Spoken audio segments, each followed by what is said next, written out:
Boa tarde, pessoal. Obrigada, Pedro. Obrigada por todo mundo aí que juntou. Essa já é a sexta semana, sétima se contar que a gente pulou a semana do feriado, né? Que a gente está junto aqui fazendo esse seminário, onde a gente foca 100% no conteúdo técnico. Então, vai ficar um pouquinho repetitivo para quem estava em todas as outras, mas sempre tem gente nova. Então, eu bato nessa tecla no começo, que essa é uma apresentação com objetivo técnico. A nossa ideia aqui é justamente nesse momento difícil que a gente está passando de quarentena, né, em São Paulo e em todo o Brasil, em todo o mundo, na verdade, trazer um pouco de conteúdo para que a gente consiga manter o engajamento, para que a gente consiga aprender coisa nova. E aí a AWS está vindo, junto com o time de NPO, fazer esse papel para os seus clientes e parceiros. Então, sintam-se à vontade, como o Pedro falou, para comentar, para tirar dúvida. A gente vem recebendo muito feedback por e-mail, é muito legal. Continuem enviando os feedbacks, as perguntas por e-mail. A gente gosta de interagir com vocês, saber se ficou algum ponto que vocês não entenderam, se tem alguma questão ali na sua infraestrutura que você gostaria de adaptar com o que a gente falou no seminário. Então, fiquem à vontade para continuar nos contactando por e-mail. O meu e-mail está aqui, amandacrité@amazon.com. Para quem não me conhece, eu sou Amanda Quinto, eu sou arquiteta de soluções da AWS e eu estou apresentando essa série, né, de seminários pela vertical de NPO. Hoje, especificamente, nós vamos falar sobre serverless na AWS. Então, como que a gente vai colocar uma aplicação para funcionar sem nenhum servidor utilizando a AWS. Mas anteriormente, né, no NPO Series, a gente já falou sobre infraestrutura na AWS. Então, a gente falou sobre EC2, sobre RDS, sobre VPC. A gente falou sobre storage backup DR, onde a gente passou por S3, storage gateway. A gente passou por disaster recovery utilizando Route 53, fazendo o balanceamento ali dos domínios. A gente escalou a nossa aplicação para os primeiros 100 mil requests, então a gente subiu um teste de estresse e bateu na nossa aplicação, até a gente ver as nossas máquinas ali no auto-scaling crescendo horizontalmente, tudo isso totalmente técnico aqui, mexendo no console da AWS para vocês verem. A gente passou por CloudWatch Logs e ELK, onde a gente subiu uma stack de Elasticsearch, CloudWatch Logs e Kibana, para a gente pegar os logs dessa aplicação e conseguir visualizar em um ambiente centralizado.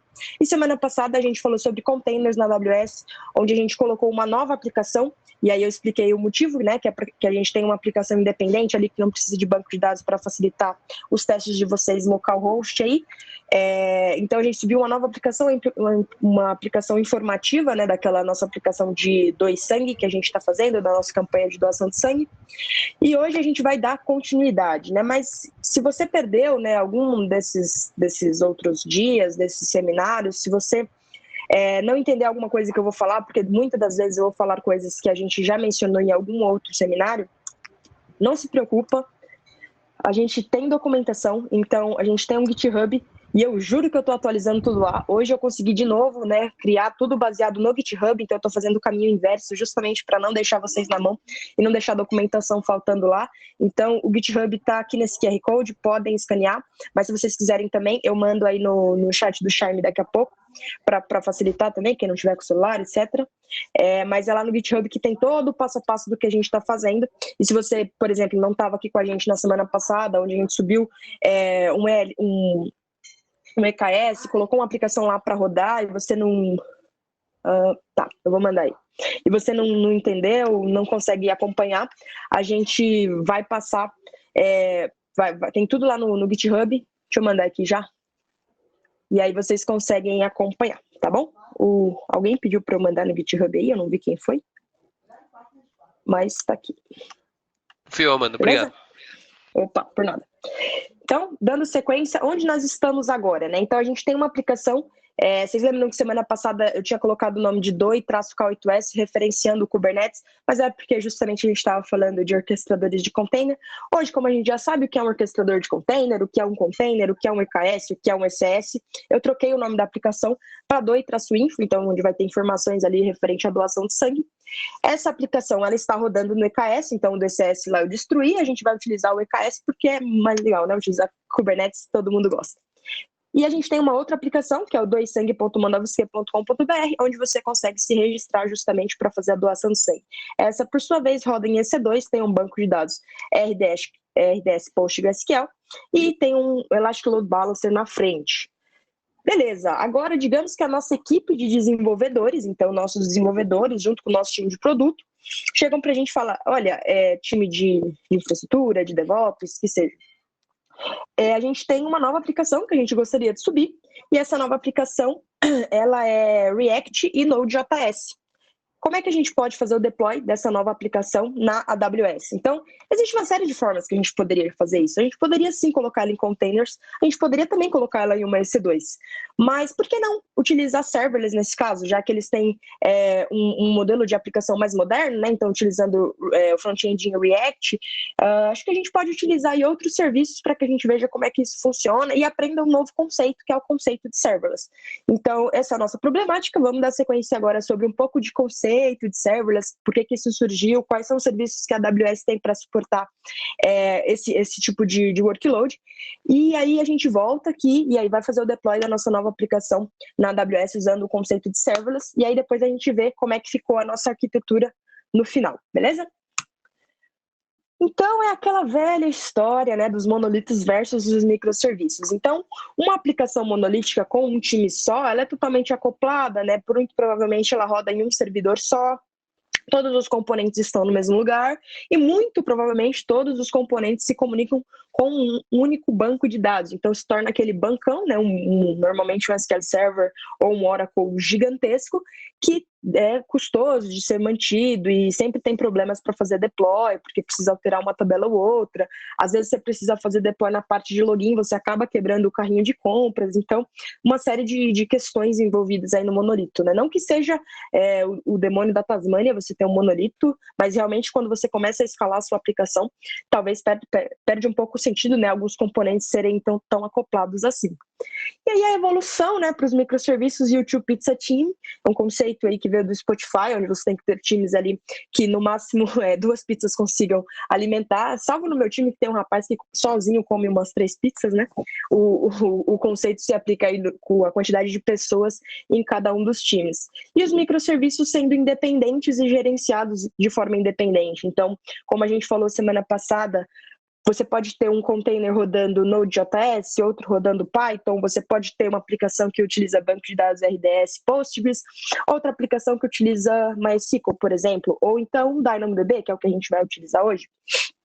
Nesse cenário, algumas coisas, né, precisam ser levadas em consideração. Então, quais alterações a gente tem que fazer para suportar esse novo modelo de aplicação, né? A gente já vem falando isso no decorrer dessas semanas, mas é sempre bom a gente bater nessa tecla para entender por que surgiram esses conceitos de serviços sem servidor, né, os serverless, por que surgiram os containers e tudo mais.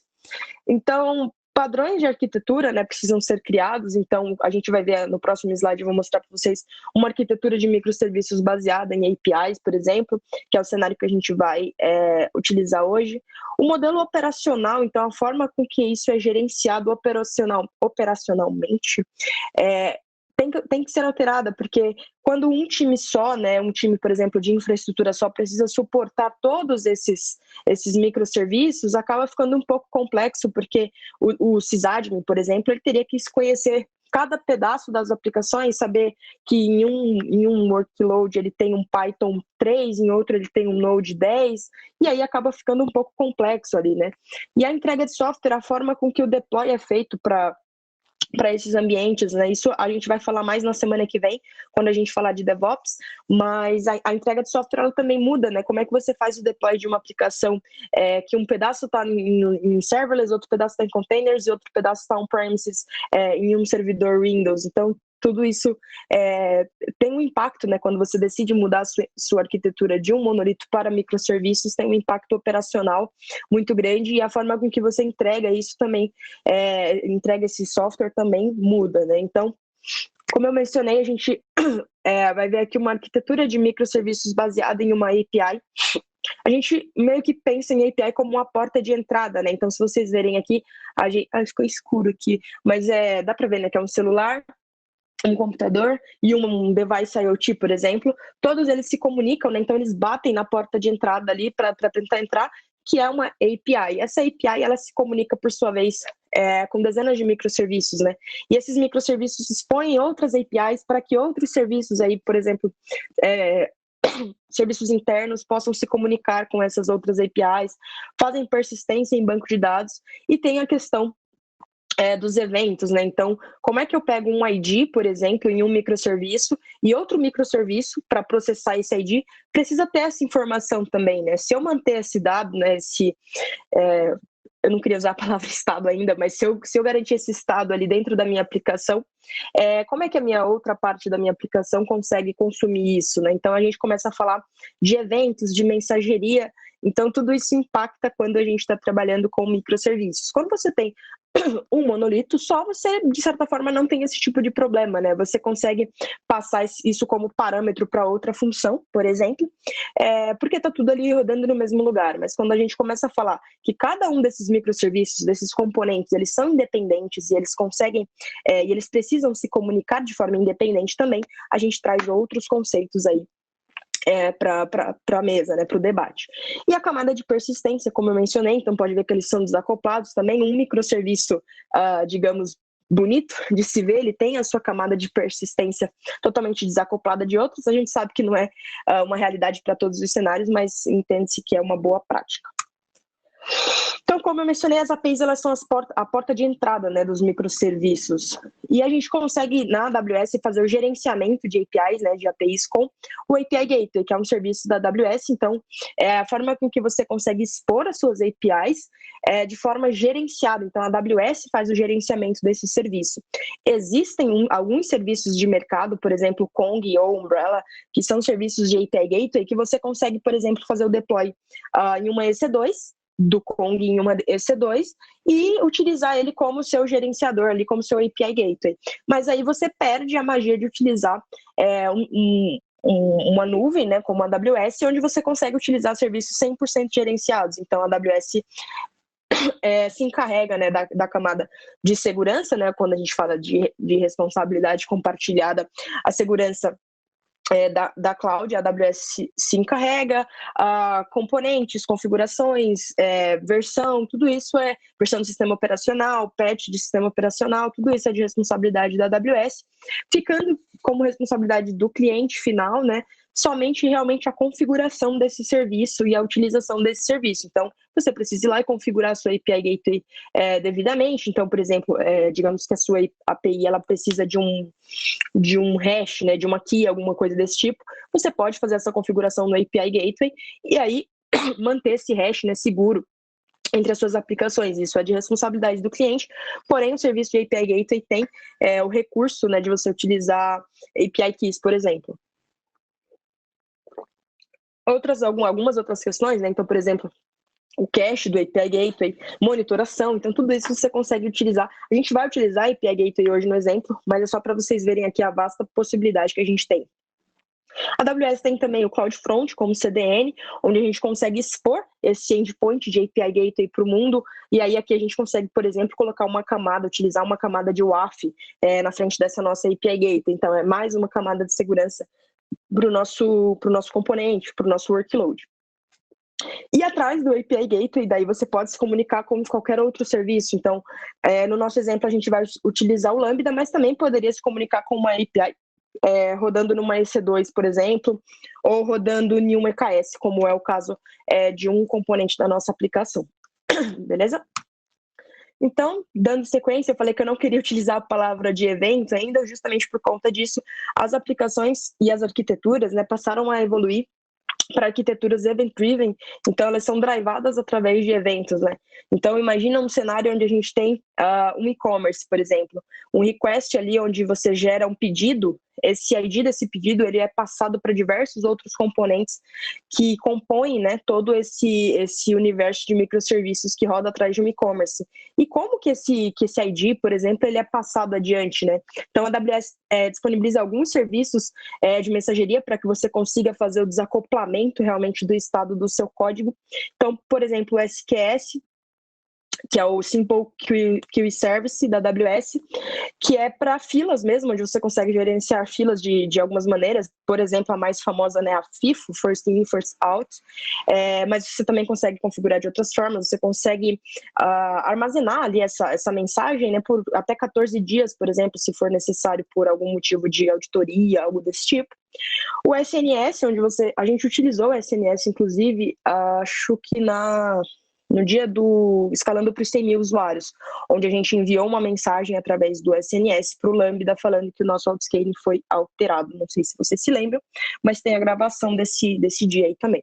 Então tem o SNS, que é o Amazon Simple Notification Service, para public e subscribe. Então você consegue fazer um subscribe desse tópico em diversos serviços. Então, por exemplo, você consegue fazer um subscribe desse tópico em um Lambda. Então, sempre que cair alguma coisa no meu bucket S3, por exemplo, algum arquivo, algum dado no meu bucket S3, eu quero notificar um Lambda para que ele rode um processo em batch, onde ele vai fazer o processamento dessas informações. Então, isso a gente consegue fazer essa comunicação através do SNS.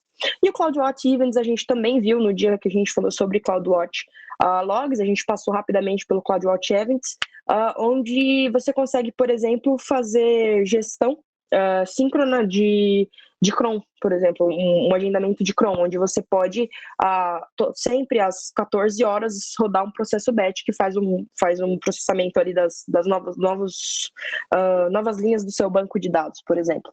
Então, a gente pode utilizar o CloudWatch Events para isso, ou também fazer triggers através desse CloudWatch Events, sempre que acontecer alguma coisa de um lado, triga o CloudWatch Events para que ele chame um processamento para acontecer alguma coisa do outro lado. Então, são algumas formas com que a gente consegue trabalhar essa camada de desacoplamento de código utilizando os serviços gerenciados da AWS. Então, todos esses serviços, vocês podem ver aqui na camadinha do meio, todos esses serviços eles são gerenciados. Então, é a AWS que gerencia, a AWS que garante a disponibilidade dele, claro, dentro ali do SLA, a AWS que faz a segurança da cloud, a AWS que gerencia todo o serviço em si. A sua parte, né, a parte do cliente seria justamente a utilização desse serviço. Então, você precisaria ir lá, criar uma fila, a gente falando de SQS, né, criar uma fila, fazer as configurações de processamento dela. Então, por exemplo, configurar que ela é uma fila FIFO, ou então configurar esse endpoint para ser acessado por uma aplicação apenas. Esse tipo de configuração de gestão do cliente.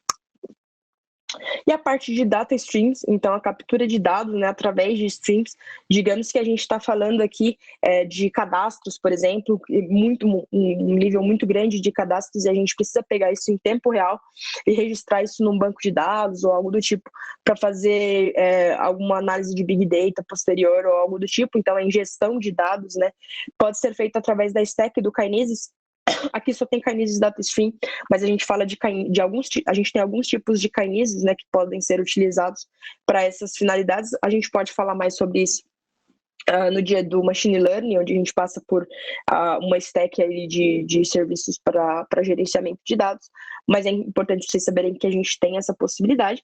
E o DynamoDB também, que é um banco de dados, né, para a gente tem até aqui, né, no slide, para microserviços, ele pode ser utilizado para outros fins, mas como você consegue criar apenas a tabela realmente que você quer, e a gente vai criar uma hoje para vocês verem. Então você pode criar somente a tabela que você quer com a partition key ali, eu vou falar mais na frente, e deixar totalmente desacoplado, né, os seus bancos de dados com o gerenciamento mínimo, né, porque mesmo no RDS, e a gente falou de RDS no primeiro dia, você precisa, de certa forma, né, quando você cria uma RDS, você precisa escolher uma engine, uma versão, e aí você tem que entrar lá no MySQL, por exemplo, criar uma tabela, criar um banco de dados, criar uma tabela, criar o esquema em si ali do seu banco de dados, né? Quando a gente fala de DynamoDB, não, é muito mais simples. No console mesmo a gente já consegue criar esse esquema ali com poucos cliques de botão. Então, por isso que para microserviços talvez ele faça um pouco de sentido. A questão da performance também dele, né? Então, ele escala também de forma, conforme as escritas ou as leituras vão aumentando nesse banco, ele consegue escalar automaticamente. E ele é muito, muito rápido. Então, ele tem um desempenho muito, muito agradável, digamos assim. A gente consegue construir, né, workflows para que gerencie tudo. Então, pensa, eu falei algumas vezes aqui de um cenário de um e-commerce, onde a gente teria, se a gente estivesse falando de um e-commerce, né, 100% serverless, a gente teria uma série de funções. A gente vai falar mais sobre lambdas mais à frente, mas uma série de funções lambdas para gerenciar todo esse fluxo, né? Então, imagina a bagunça que isso poderia se tornar. Então, o Step Functions, ele vem justamente para resolver esse tipo de problema. Então, você consegue fazer o tracking do status de alguma execução. Então, por exemplo, depois que essa função der ok, status 200, por exemplo, você consegue passar para o próximo passo. Então, a gente falando de um processamento de um pedido, por exemplo. Então, primeiro pega os dados do pedido, armazena no banco de dados. Deu ok? Pega do banco de dados, faz uma consulta externa, uma API externa para validar os dados de CPF, cartão de crédito do cliente. Deu ok? Passa, então, para o sistema de logística gerar o pedido. Então, todas essas funções a gente consegue organizar, né, e orquestrar utilizando Step Functions. A gente não vai utilizar o Step Functions hoje, mas é importante saber que ele existe, como é que ele funciona. E também ele serve para remover códigos redundantes, né? Então você não precisa ficar fazendo sempre a mesma chamada ou sempre passando o dado adiante, né? Você consegue utilizar o Step Functions para te ajudar a abstrair essa camada. Então aqui tem um exemplo um pouquinho melhor. Então esse aqui é justamente a carinha do Step Functions. Quando você cria um Step Functions, eu não sei se eu tenho algum criado para mostrar para vocês, mas a gente pode olhar. Você consegue enviar um job, esperar a quantidade de segundos, pegar o status do job. Se o job foi completo com sucesso, então envia uma mensagem por SMS. Se o job falhou, então a gente pode voltar para a parte de submit job, por exemplo, aqui do lado esquerdo a gente está falando. Ou então também utilizar o Step Function sem Lambda Functions, né? Então isso aqui a gente está falando de um processamento em batch. Então sincronamente roda o processo, o job em batch, e quando terminar, se der sucesso, publica para o SNS de sucesso, se der erro, publica para o SNS de erro. E aí ele pode notificar por e-mail, notificar por Slack, que foi o exemplo que a gente utilizou algumas semanas atrás. Então, são algumas possibilidades que a gente pode fazer com uma integração muito simples, e isso aqui é um menos, tá? Não é um traço, e menos código.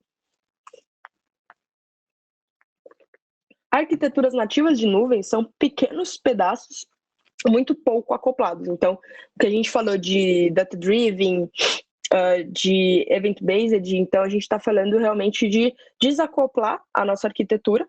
Então, diferente de um monolito, né, onde a gente tinha tudo no mesmo lugar, agora a gente está falando realmente de tirar as coisas do lugar ali para que você consiga isolar os processos. Então, se você tiver um problema na sua área de carrinho, o seu login, a sua área de pagamento, está tudo funcionando.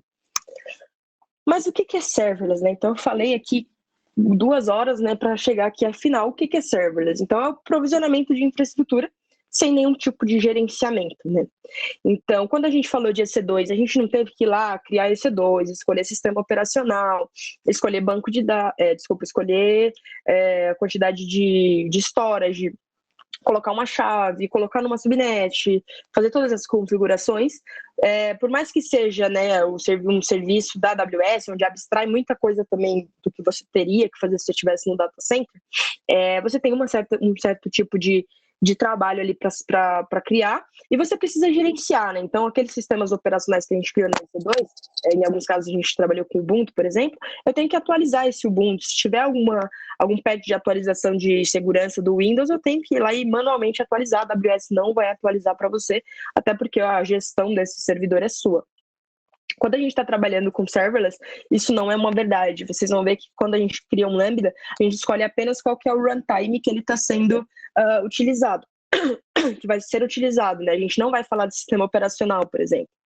O escalonamento, nesse caso, ele é automático. Então, a gente tem um Lambda aqui, em nenhum momento a gente vai colocar, por exemplo, como a gente colocou no auto-scaling, qual que é o scale up, ou o target de scale up, ou o target de scale down desse Lambda. Ele automaticamente faz isso para a gente. Você realmente paga só pelo que você usar. Então, a EC2, você paga realmente quando ela está ligada, mas se você tem uma capacidade por exemplo, de CPU ociosa ali, porque você, por algum motivo, provisionou uma EC2 maior do que você precisava, você vai pagar por essa capacidade, porque foi a EC2 que você escolheu. Quando a gente está falando de Lambda, de serverless, você vai pagar somente pela chamada que esse Lambda vai ser executado. Tem algumas outras coisas, né? Então, a quantidade de memória, né? E o tempo que essa função ficou em execução, mas é só realmente pelo que você utilizar. Se você não chamar esse Lambda nunca, você não vai pagar por ele. E a questão de alta disponibilidade e segurança também, né? A gente já falou algumas vezes da segurança compartilhada, mas a alta disponibilidade de você não precisar configurar ali em 2 zonas de disponibilidade, esse tipo de coisa, porque já é automático para você. Então, serverless é um modelo realmente operacional. E na AWS a gente tem camadas, né, de serviços serverless nos diversos campos. Então, aqui a gente tem na parte de computação. Então, lembra que eu falei do Fargate semana passada? Fargate é serverless, eu sei que eu mencionei, mas a gente não desceu muito deep na parte de conceito, né?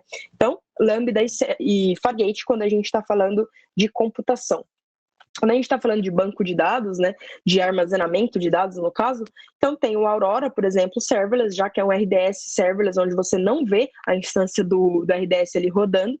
O DynamoDB, que a gente já falou agora há pouco, e o S3 também é um tipo de serverless, né? Eu já mostrei o S3 para vocês algumas vezes.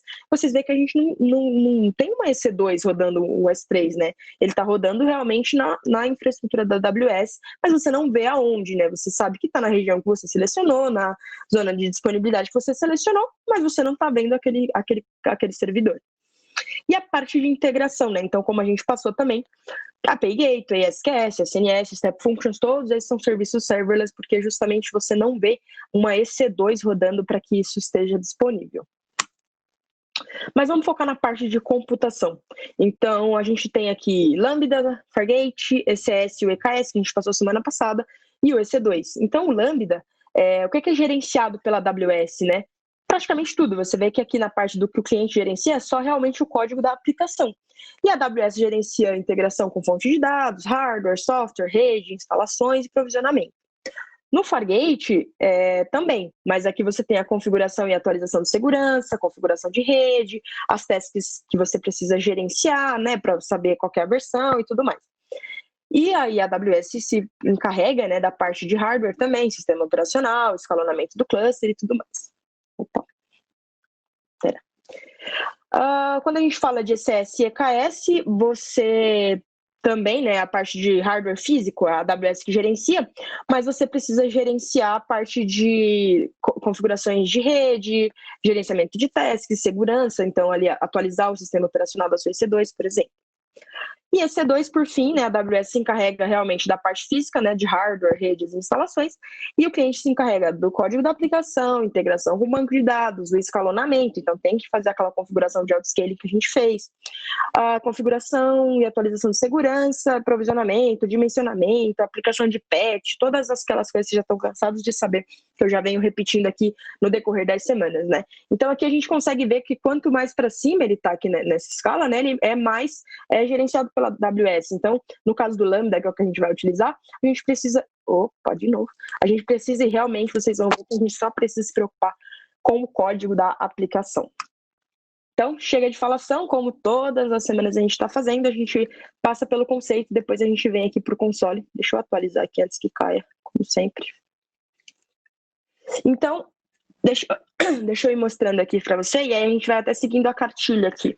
A parte, o serverless na AWS, né, já está atualizado, então a gente vai trabalhar com uma aplicação com React, como eu falei que os nossos desenvolvedores solicitaram para a gente, uma aplicação com front-end em React e com back-end em Node.js, para salvar mensagens e datetime em um banco de dados não relacional na AWS. Essas foram as informações que os desenvolvedores passaram para a gente, né? Então, com o que a gente já sabe até aqui, vocês poderiam tanto colocar isso em containers quanto colocar isso em EC2. Agora a gente vai aprender mais uma forma de fazer isso. Então, eu deixei aqui disponível para vocês a aplicação, tá? Para vocês fazerem também, se vocês quiserem. Ela é bem simples, vocês vão ver. Mas a parte de React, né? Como criar uma aplicação React, está tudo aqui, tá? Eu utilizei o Yarn, então, obviamente, preciso instalar o Yarn antes para rodar os comandos iguais estão aqui. Então, a minha aplicação já está configurada, eu não preciso fazer esse passo a passo. Para hospedar o front-end da aplicação, a gente utilizou um S3. Então, eu sei que pode parecer confuso, né?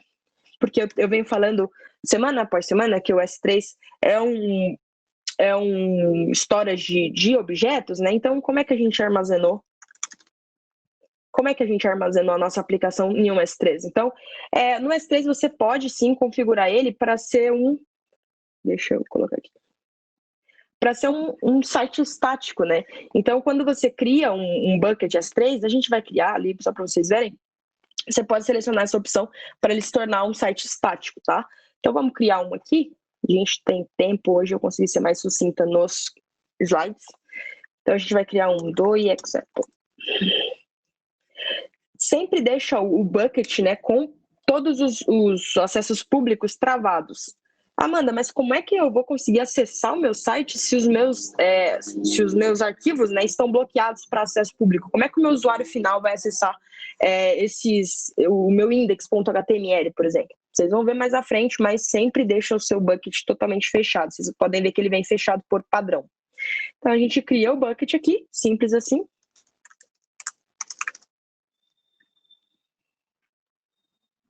Certo. Agora, a gente pode vir aqui em Properties. Deixa eu ver se ele já... Tá. E aí, utilizar esse bucket como um website. Então, aqui, ó, usa esse bucket para hospedar um website. E aí, esse daqui vai ser o endpoint do seu bucket. E aí, você pode colocar qual que é o arquivo. Index.html, por exemplo. E salvar, tá certo? Então, o seu bucket ele já está configurado, assim como o meu. Vou deixar duas abinhas aqui, que aí eu deixo o meu outro já aqui. Assim como o meu, ele já está configurado para ser um site estático, tá certo?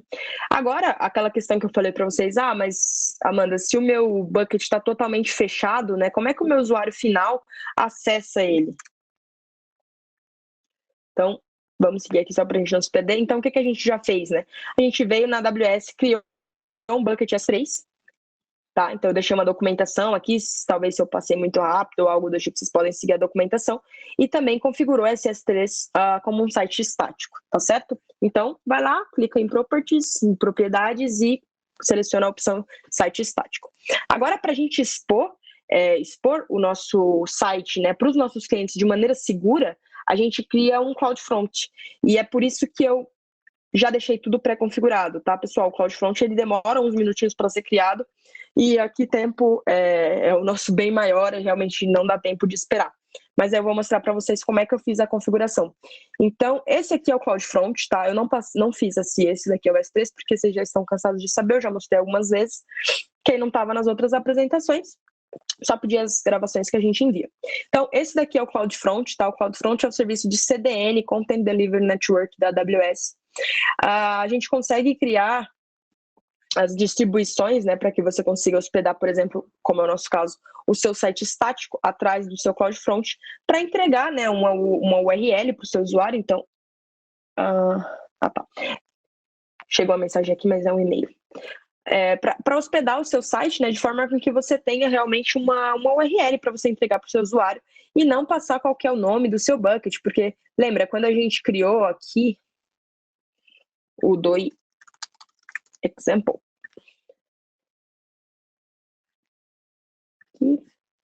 quando a gente veio aqui e criou um bucket host, um site como um bucket, vai dar um 403, não autorizado, ele passa exatamente qual que é o nome do seu bucket aqui, tá vendo? E aí, por questões de segurança também, além de você ter que deixar o seu bucket totalmente fechado, né, com os acessos públicos totalmente travado, você também não passa o nome do seu bucket na internet, assim, né, para o seu usuário final.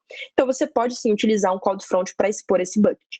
Então, as configurações aqui do CloudFront, elas são basicamente as default, tá? Então, quando você clica aqui em Create Distribution, nossa, tá difícil em inglês hoje, e configura aqui o seu CloudFront, quando a gente fala de origin, né, a gente fala qual que é a origem, né, para onde que esse CloudFront vai apontar.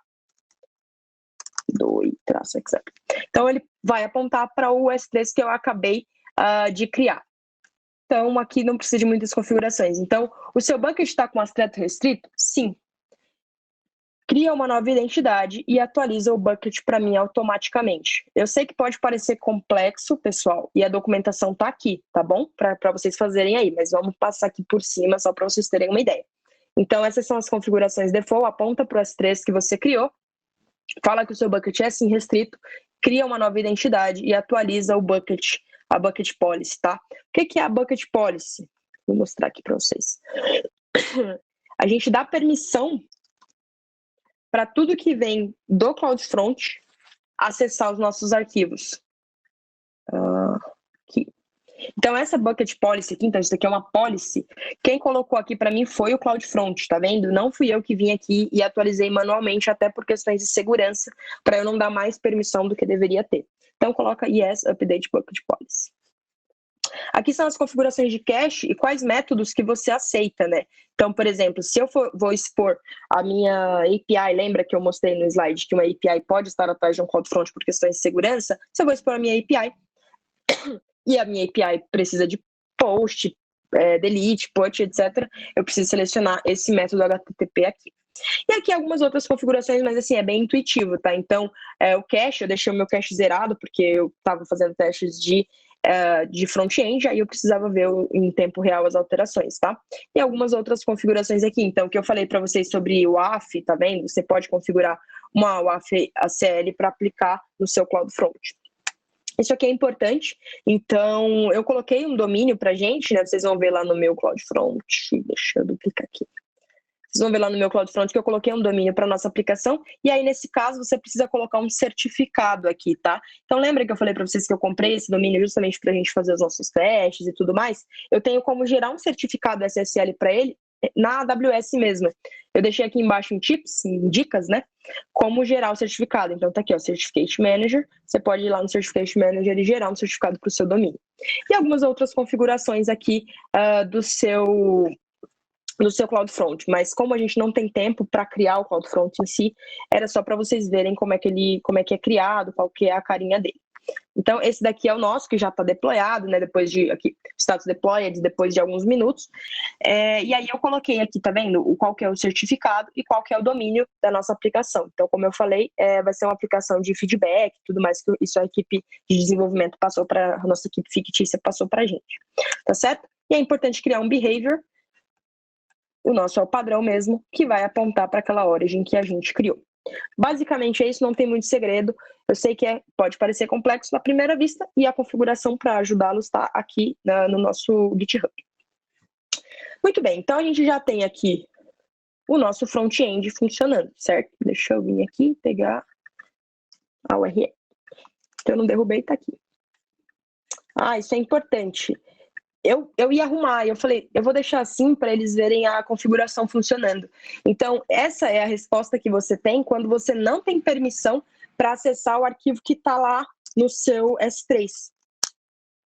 Eu só tenho permissão para acessar o meu arquivo index.html, e aí sim carrega a minha aplicação.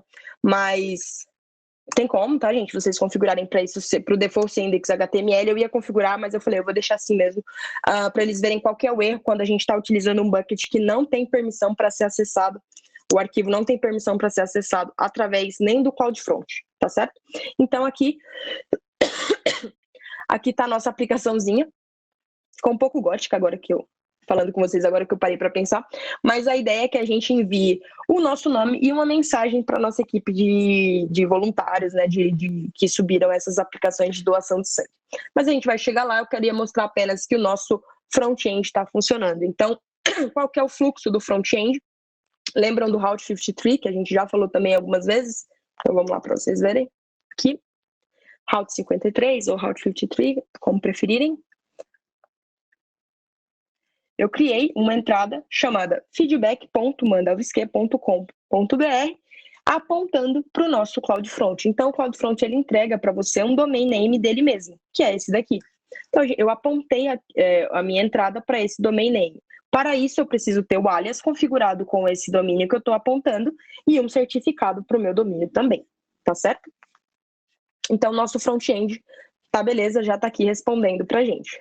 Então, vamos voltar aqui. Agora, a gente precisa de um back-end, né, para receber essa interação e fazer alguma coisa com essa informação que vai ser passada. Então, o nosso back-end, e eu também coloquei aqui para vocês, está aqui, lambda index.js, tá? Podem utilizar a mesma aplicação. O nosso back-end, ele vai rodar em cima de lambda. Então, vamos criar uma função lambda também, se eu falar muito rápido, se não der tempo de pegar, tem a documentação aqui. Mas para criar o lambda, serviço lambda, quem é a primeira vez, que não participou das outras interações, que não está entendendo nada, esse é o console da AWS, é aqui que a gente gerencia e cria os nossos serviços, tá certo?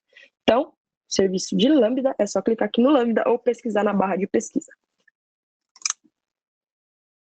Eu já criei, tá, uma função, mas vamos criar uma nova só para vocês verem qual que é o fluxo. Então, create function, a gente não vai utilizar nenhum blueprint, nem nada do tipo. chamar ela de exemplo. O meu runtime, ele é Node 10, tá certo? Porque é a versão do meu código, né, que eu desenvolvi em Node. Mas aqui, lembra que eu falei que quando a gente está trabalhando com EC2, a gente escolhe o sistema operacional e precisa instalar o pacote da aplicação e tudo isso?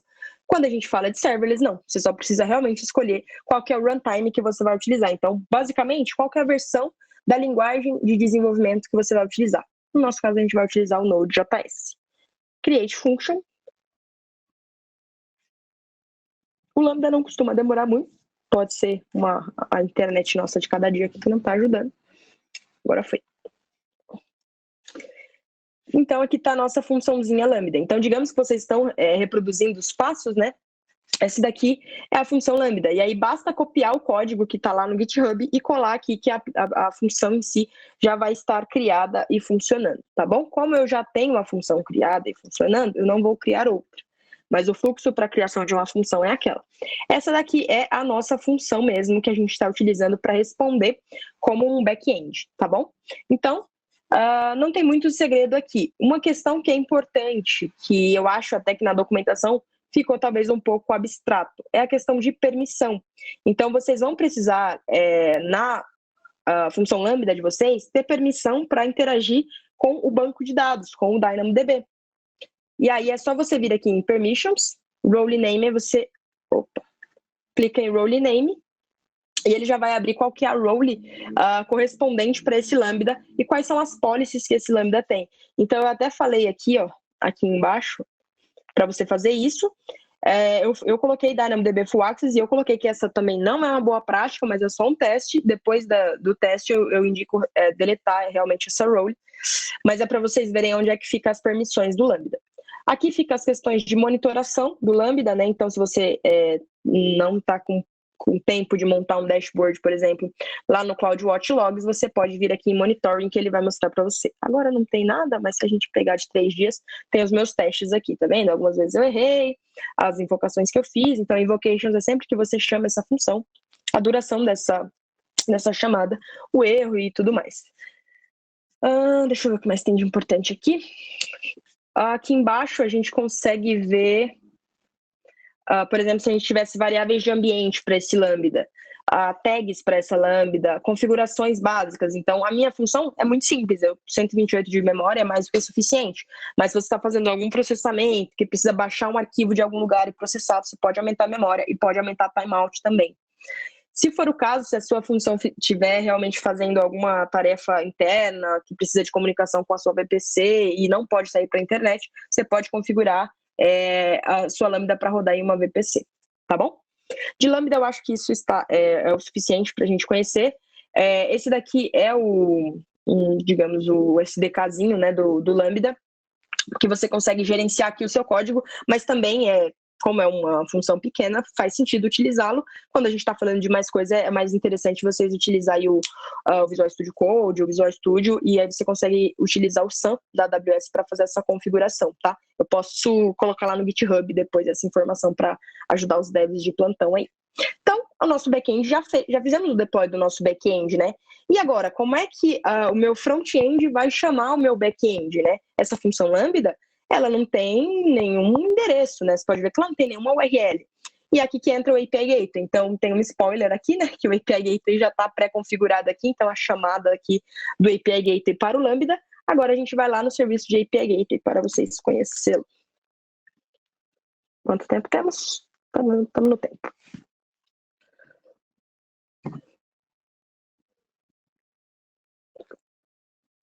Então, esse é o API Gateway da AWS. Muito parecido com o Lambda, inclusive, o painel ele é sempre parecido justamente para não causar estranheza. Mas digamos que a gente vai criar, né, um novo serviço de API Gateway aqui. Aqui você pode escolher se você quer uma HTTP API, um WebSocket, um REST API ou um REST API privado, que vai se comunicar dentro da sua VPC apenas. No exemplo, eu criei um REST API, então eu clico em Build ali. Isso daqui pode deixar padrão mesmo, então é um REST e uma API nova. Coloca o nome para a sua API. A gente está usando um padrão de 2 exemplos.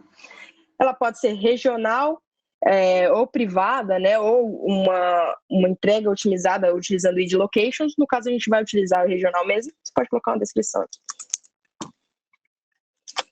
dá um Create API e pronto, a sua API Gateway ela já está criada. Aqui entram alguns conceitos, né, de APIs. Então, basicamente, o que você precisa criar é um recurso. Então, o recurso é o que vem depois do barra, né? Então, a gente pode chamar de API, como é só um exemplo. É importante habilitar o CORS, porque a gente está trabalhando com front-end, ele vai trocar de URL, mas eu não vou entrar no detalhe do porquê que é importante habilitar o CORS. Criamos um recurso, certo? Agora a gente precisa criar um método. Então, também não vou entrar no detalhe dos conceitos aqui de recurso e de método, mas você precisa criar um método aqui. O método da nossa aplicação, de exemplo, é um post. Então, a gente vai salvar alguma coisa no banco de dados, certo? E aqui você aponta para a sua função lambda correspondente, tá certo? Então, é basicamente isso. Apontou para a função lambda, ele pede para atualizar a role da função lambda com a permissão, dei OK, certo? Uma coisa que é importante, e aí eu vou passar rapidinho, é você fazer o deploy da sua API. Fazendo o deploy, vamos criar um novo stage aqui, vamos chamar de dev. Deploy da API, aí sim você ganha, entre aspas, né, aqui uma URL. Tendo essa URL em mãos, você já consegue chamar essa API, acho que era barra API, né, que a gente criou. Vai dar erro porque não tem nada aqui na minha API, né? Mas a gente já consegue chamar esse endereço barra o stage, barra... deixa eu ver se eu fiz certo. Tá certo. Barra o stage, barra o nome do recurso que a gente está chamando, tá certo? E aí aqui, como eu não tenho um método lá de get, né? Ele não vai retornar nada. Mas se a gente chamar utilizando Postman, ou Insomnia, ou Cur, por exemplo, para quem é mais raiz, a gente conseguiria fazer um post nessa API. Tá certo? Mas não vamos criar uma nova, a gente já tem a do Doe Sangue aqui criada. Só vou mostrar para vocês que também não tem segredo, não mudei muito daquilo. Aqui na função post, a gente fala com lambda também, tá certo? Cadê? Deixa eu ver se tem alguma informação que eu preciso passar aqui. Aqui, o lambda function, né, que eu coloquei, então é aquela lá que eu mostrei para vocês. E algumas configurações, mas assim, no geral são as configurações default, tá bom, pessoal? E eu configurei o CORS também, conforme eu falei para vocês. Então, essa é o API Gateway que a gente utiliza para bater o nosso front-end no nosso back-end. Agora a gente precisa armazenar, né, aquela mensagem, então se vocês lembrarem aqui, a gente precisa armazenar o nome e a mensagem dessa pessoa que quis mandar um feedback para nossa equipe. Então, esse daqui, desculpa, passei um pouco rápido, esse daqui é o DynamoDB, então é um banco de dados totalmente gerenciado, não relacional da AWS, que você consegue criar, por exemplo, uma tabela. Então, isso aqui foi justamente o que eu fiz, eu chamei a tabela de DOI, então vai ser DOI Examples. A gente precisa de uma partition key, nesse caso, né? E aí eu vou entrar, mas assim, não muito detalhado também do que é uma partition key, mas é como se fosse uma chave primária, ela é uma chave primária, né? Composta de um atributo. Então, aqui o nosso atributo que eu usei de exemplo é o date. E ele é do tipo number, tá certo? Nesse caso, como eu só estou utilizando a partition key, a primary key como partition key, ele precisa ser único em cada um dos campos. Mas se eu tivesse uma sort key também para fazer uma chave composta, né, uma composite primary key, aí ele poderia ser, esse campo aqui, né, o meu partition key poderia ser duplicado. Então, o meu, por exemplo, se a gente está falando em usuários, né, o meu user ID, se fosse assim, user ID, ele poderia ser duplicado porque o meu sort key seria criado em formato de hash, tá certo? Na documentação explica melhor, né, como é que o Dynamo faz a consulta baseado em partition key, baseado em composite key, se for o caso. Acho bacana quem trabalha aí com desenvolvimento, banco de dados, dar uma olhada mais a fundo lá na documentação do Dynamo. Aqui, por exemplo, eu só criei uma tabela chamada DOI, que só tem um campo, uma primary key chamada date, tá bom? Então, agora a gente vai armazenar alguma coisa nesse banco, né? Então, eu esqueci de criar um concat, tá, gente? Então, eu vou colocar uma vírgula aqui mesmo. Amanda e eu vou mandar uma mensagem pro nosso time. Então, obrigada por nos incentivar a doar sempre. Beleza? Então, vamos lá. Mensagem enviada, ok. Essa mensagem precisa aparecer no nosso banco de dados. Então, aqui, um date time, né, que é gerado lá na nossa função Lambda, e qual que foi a mensagem. Então, a Amanda disse, obrigada por nos incentivar a doar sangue. Então, mais um componente, claro, gente, isso aqui é um componente de exemplo, tá? Eu criei da minha cabeça, eu precisava de mais um componente para a gente colocar na nossa aplicaçãozinha de dois sangue. Então, eu criei um componente onde a gente manda um feedback para essa equipe que está desenvolvendo esse aplicativo fictício, né, de doação de sangue, de cadastro de doadores de sangue, onde a gente manda um feedback pro pessoal. Então, vamos dizer que o Pedro disse, valeu, turma.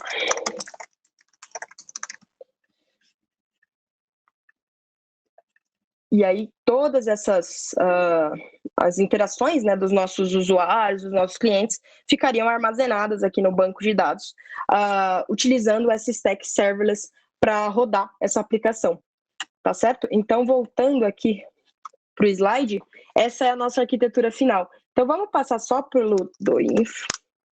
Então, vocês lembram do DoInfo, né, que é um site bem dark de como saber mais sobre doação de sangue, né?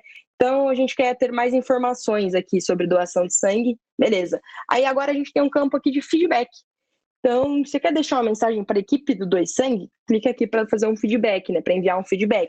E vamos enviar um feedback por essa ferramenta. Então, a Joana... eu esqueci de colocar o concat aqui, falha minha. Gostei da ideia. A Joana enviou uma mensagem para a nossa equipe falando que ela gostou da nossa ideia. E aqui a gente vai recebendo todo o feedback dos nossos usuários finais, armazenando isso em um banco de dados. Então agora... Ai, faltou uma parte. E se você quiser doar também, a aplicação de doação de sangue, essa daqui está menos dark, está disponível também. Eu não lembro se o banco de dados está no ar, mas eu acho que está. Então, eu quero me cadastrar aqui. Amanda, negativo. Está cadastrada no banco de dados como uma doadora de sangue voluntária. Então, nossa equipe pode entrar em contato com a Amanda através do e-mail dela, por exemplo. O Pedro, e-mail qualquer aqui, ele é A negativo.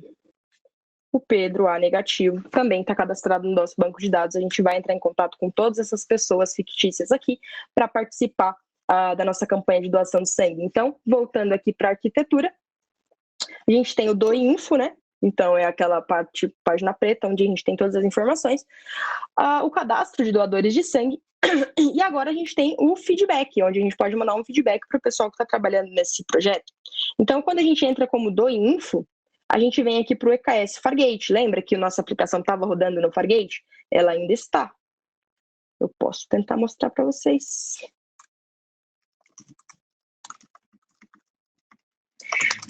Vocês estão vendo? Acho que não está vendo, peraí. Então, vocês lembram que a nossa aplicação estava rodando no Kubernetes? Ela ainda está, tá vendo? Eu acabei de ver quais são os containers que estão respondendo para aquele front-end do DoInfo. Então, a gente vem pelo DoInfo, Route 53, né? Cai aqui, ALB, EKS Fargate. Quando a gente vai para o Doe Sangue, onde a gente cadastrou a Amanda e o Pedro agora, a gente bate no ALB e cai num Outscale, né, onde tem EC2 rodando atrás. E agora, o serviço do feedback.mandavsq, onde a gente envia uma informação ali para o nosso time, CloudFront, S3 com front-end, tem um API Gateway que recebe um post, né, um Lambda que processa e salva num DynamoDB. E os logs também a gente conseguiu enviar até nos 5 minutos. Então, eu peguei os logs também dessa função Lambda e coloquei naquele Kibana que a gente criou. Será que eu lembro a senha?